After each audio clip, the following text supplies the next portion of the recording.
गया ना।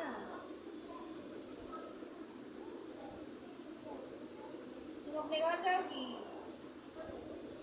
दादी के पास जाओगी? दादी के पास अच्छा लगता है लल्ला? दादी के पास अच्छा लगता है? बोलो, दादी के पास अच्छा लगता है? यहाँ पे अच्छा लगता है कि दादी के पास अच्छा लगता है?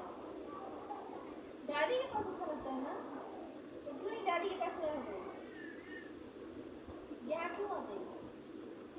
मम्मा को बोल देती कि आप जाओ, मैं यहीं रहूँगी दादी के पास। दादी को अकेले छोड़ के आ गई ना।